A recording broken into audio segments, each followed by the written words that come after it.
بسم اللہ الرحمن الرحیم ایاک نعبد و ایاک نستعین۔ میرے پاکستانیوں، میں آج اپنی ساری قوم کو سمجھانا چاہتا ہوں کہ کیوں ہم اس جگہ پہ پہنچ گئے کہ ہم جیل بھرو تحریک کا آغاز کرنا چاہتے ہیں۔ اس کی کیا وجہ ہے؟ دیکھیں، ساری دنیا میں قومیں کسی قانون کے تحت چلتی ہیں۔ قانون کیا ہوتا ہے؟ وہ آئین فیصلہ کرتا ہے کہ کیا قانون میں جائز ہے اور کون سی چیز ناجائز ہے۔ جب سے یہ امپورٹڈ حکومت آئی ہے، اس ملک کے آئین اور قانون کی دھجیاں اڑائی گئی ہیں۔ حالات یہ ہیں کہ عدالتوں کی بھی باتیں، ان کے احکامات نہ پولیس سنتی ہے نہ یہ ریاست سنتی ہے۔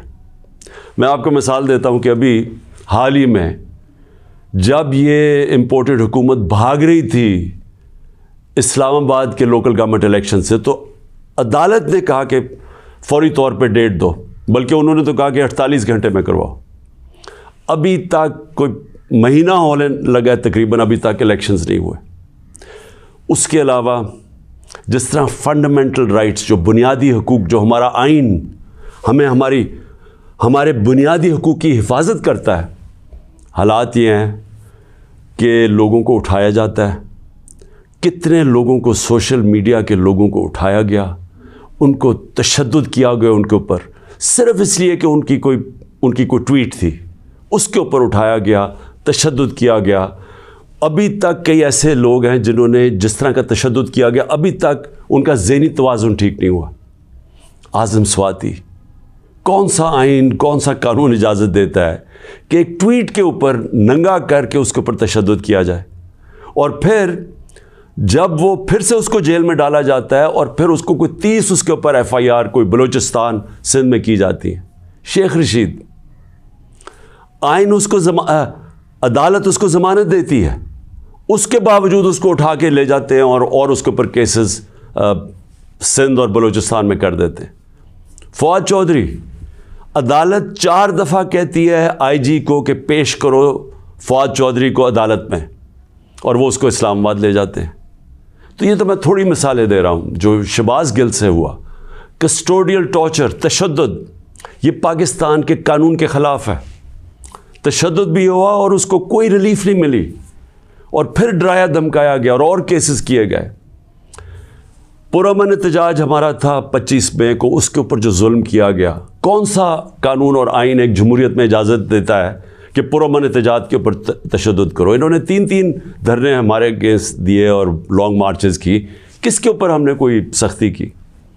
تو میں تو یہ تھوڑی سی مثالیں دے رہا ہوں آپ کو کہ ہمارا سارا جو ہمارے آئین اور قانون کے اوپر جو اعتماد ہے ہم اس قوم کا، وہ اٹھتا جا رہا ہے۔ اور بلکہ ہمیں یہ خوف ہے کہ جو اب آئین جو جمہوریت بیس ہوتی ہے جس آئین کے اوپر، اور جمہوریت کے اندر واضح طور پہ ہے کہ 90 دن کے اندر الیکشنز کروانے پڑیں گے۔ ہم نے اپنی 2 حکومتیں پنجاب اور سندھ میں کیوں گرائیں؟ گرائیں کیا ڈیزالو کی؟ خود کوئی ایسے نہیں کرتا۔ ہم نے صرف آئین کو سامنے رکھ کے کی کہ ہمیں جب پتہ تھا کہ 90 دن کے علاوہ آپ آگے نہیں جا سکتے، تو ہم نے اس کو سامنے رکھ کے الیکشنز کی طرف گئے، اس لیے کہ ملک ایک بہت بڑے بحران کا شکار ہے، ایک پولیٹیکل انسٹیبلٹی کا شکار ہے، اور جب تک اس ملک میں سیاسی استحکام نہیں آتا، ہماری معیشت نہیں ٹھیک ہونے لگی۔ تو ہم نے قربانیاں دی 2 گورنمنٹس کی، جو تقریباً 66% پاکستان ہے، صرف اس لیے کہ آئین 90 دن میں الیکشن کرواتا ہے۔ ابھی تک کتنے دن ہو گئے ہیں؟ 20-25 دن ہو گئے ہیں، ابھی تک کوئی ڈیٹ نہیں ملی۔ دونوں الیکشن کمیشن اور یہ جو 2 حکومتیں، جو 2 گورنرز ہیں، انہوں نے ڈیٹس نہیں ابھی تک دی، اور یہ سیدھی پاکستان کے آئین کی وائلیشن ہے۔ اور اگر یہ 90 دن سے آگے جاتے ہیں تو آئین بڑا صاف ہے اس میں کہ آرٹیکل 6 لگے گا۔ یہ ساری قوم اب دیکھ رہی ہے پاکستان کی عدالتوں کی طرف، اور میں یہ واضح کرنا چاہتا ہوں، یہ وہ پاکستان میں وقت آ گیا جو جسٹس منیر مومنٹ ہم کہتے ہیں، کہ ایک دفعہ ڈاکٹرن آف نیسیسٹی کے تحت ہماری جو اس قوم کا ڈاؤن سلائڈ شروع ہوا ہے، جو نچلا سفر شروع ہوا ہے، وہ جو فیصلہ تھا کہ ڈاکٹرن آف نیسیسٹی کے تحت آئین کو پیچھے ہٹا کے ہم نے طاقت کے ساتھ ہماری عدالتیں گئی. تو آج بھی وہی وقت ہے, سارا پاکستان دیکھ رہا ہے, ٹائم بدل چکا ہے. اگر یہ ہم نے دیکھا کہ اس سے آگے جاتے ہیں تو ہم نے یہ پلان کیا ہوا ہے کہ ہم نے اپنے آئین, اپنے ملک کے قانون کے رول آف لاء کے لیے, انصاف کے لیے ہم نے یہ جیل بھرو تحریک کا فیصلہ کیا, کیونکہ ہمیں کوئی نظر نہیں آ رہا کہ یہ جو وہ لوگ جن کی پر کرپشن کے کیسز, انٹرنیشنل انکشاف ہوتا ہے پینما کا, جس میں پتہ چلتا ہے کہ مریم نواز 4 مہنگے ترین لنڈن کی اپارٹمنٹس, جو کہ لنڈن کے سب سے مہنگے علاقے میں, اس پینما کے انکشاف میں پتہ چلتا ہے کہ اصل مالکہ ان کی مریم نواز تھی. اس کے بعد سارا ٹرائل ہوتا ہے, سزا ہوتی ہے. تو ان کے اوپر تو کوئی ایسا تشدد نہیں ہوا, ان کو تو جیل میں رائلٹیز کی طرح رکھا گیا. ان کے ذرا دیکھیں جیل میں کیسے جا رہے تھے. تو یہاں ٹویٹس کے اوپر تشدد کیا گیا. تو اس لیے 2 راستے ہمارے سامنے.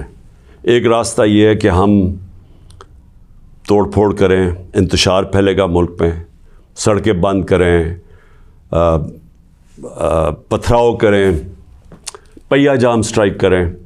تو ملک کے تو آگے حالات وہ ہیں, پاکستان کی تاریخ میں معیشت ادھر تک نیچے نہیں پہنچی جو انہوں نے پہنچائی ہے, اور یہ ہم سب کو پتہ تھا ہونا ہی ہے.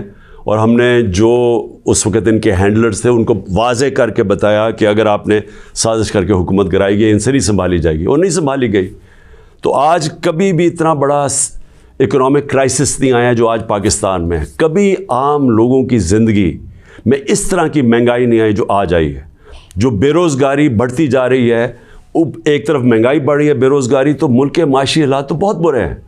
تو ہم اس لیے اس کو سامنے رکھ کے, اور 26 سال کی سٹرگل میں کبھی بھی ہم نے انتشار کی پالیٹکس نہیں کی. لہٰذا یہ پرامن طریقے کا احتجاج ہے جیل بھرو تحریک. میں آج اپنے سارے کارکنوں کو, بلکہ میں تو پاکستانی عوام کو بھی یہ کہتا ہوں کہ یہ اس وقت آپ پالیٹکس نہیں کر رہے ہیں, آپ اپنے ملک کے لیے جہاد لڑ رہے ہیں, حقیقی آزادی کی جنگ لڑ رہے ہیں.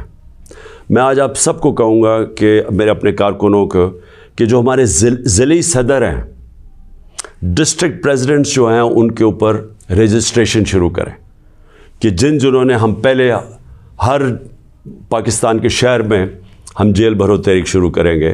تو پہلے میں چاہتا ہوں کہ والنٹیئرز اپنی رجسٹریشن کریں, اور اس کے بعد میں پھر آپ کو ڈیٹ دوں گا کس دن ہم نے جیل بھرو تحریک کا آغاز کرنا ہے, اور اس کی چند دنوں کے اندر ہوگی. اور اس لیے میں چاہتا ہوں کہ جلدی جلدی آپ اپنی آپ جو رضاکار ہیں وہ سامنے آئیں.